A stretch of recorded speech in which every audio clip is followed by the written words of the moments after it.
Hello বন্ধুরা, সবাই কেমন আছেন? আশা করি সবাই খুব ভালো আছেন, আর আপনাদের আশীর্বাদে আমিও খুব ভালো আছি।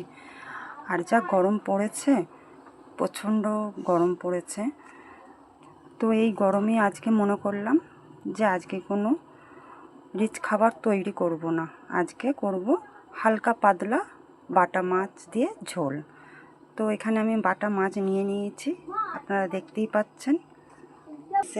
এখানে আমি গ্যাসে কড়া বসিয়ে দিয়েছি। তো কড়া গরম হয়ে গেছে, কড়াতে তেল দিয়ে দিলাম। তেলটা গরম হোক। তো মাছে আমি নুন হলুদ মাখিয়ে নেব। নুন দিয়ে দিলাম হলুদ। তো হাতের সাহায্যে আমি নুন হলুদটা ভালো করে মিশিয়ে নেব। কড়াতে তেল গরম হয়ে গেছে, তো মাছগুলো দিয়ে দেবো। মাছগুলো খুব ছোটো ছোটো বাটা মাছ, তো আমি বাটা মাছটাকে খুব পছন্দ করি, তাই জন্য বাটা মাছটা আজকে নিলাম। আজকে আর কোনো বড়ো মাছ নিলাম না। তো মাছগুলো ভাজা হোক, ততক্ষণ আমি সবজিগুলো কেটে নিই। আচ্ছা, তো মাছ ভাজার তেলেতে 2-4টে বড়ি ভেজে নেব।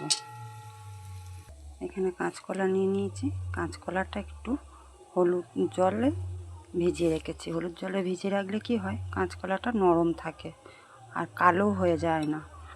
এখানে আলু নিয়ে নিয়েছি। এখানে একটা টমেটো কেটে নিয়েছি।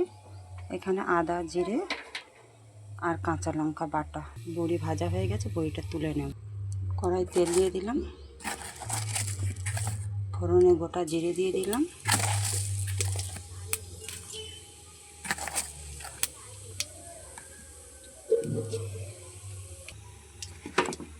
সবজি দিয়ে দেব।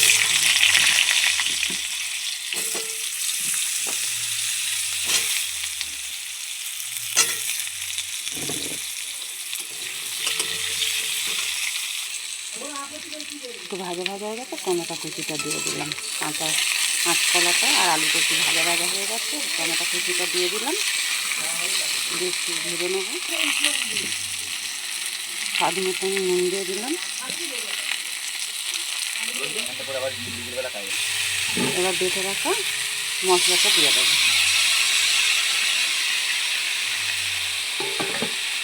একটু কষিয়ে নেবো ভালো করে। মশলা কিছুটা কষানো হয়েছে, এবার একটু হলুদ গুঁড়ো দিয়ে দেবো।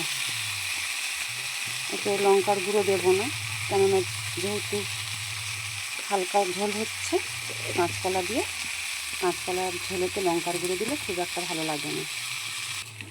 মশলাটা আমাদের কষানো হয়ে গেলে সবজিটা, এবার একটু জল দিয়ে দেবো।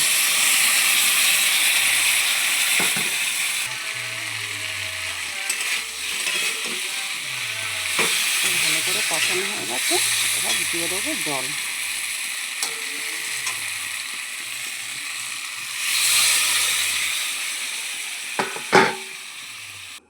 তো আমি জল দিয়ে দিলাম সবজিতে।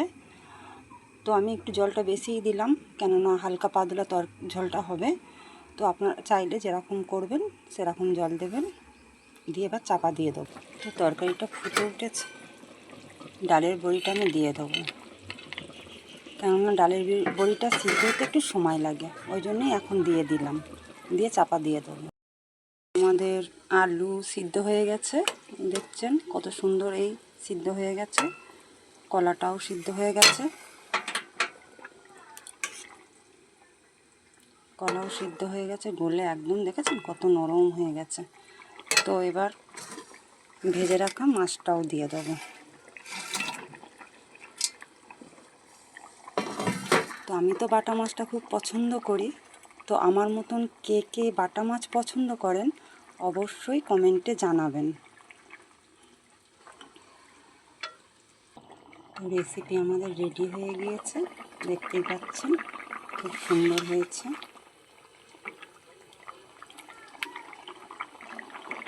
তো রেসিপিটা দেখছেন আমাদের হয়ে গিয়েছে।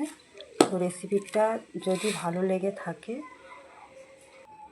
লাইক কমেন্ট, আর চ্যানেলটায় নতুন হয়ে থাকলে সাবস্ক্রাইব করে দেবেন, দিয়ে পাশে থাকবেন। টাটা।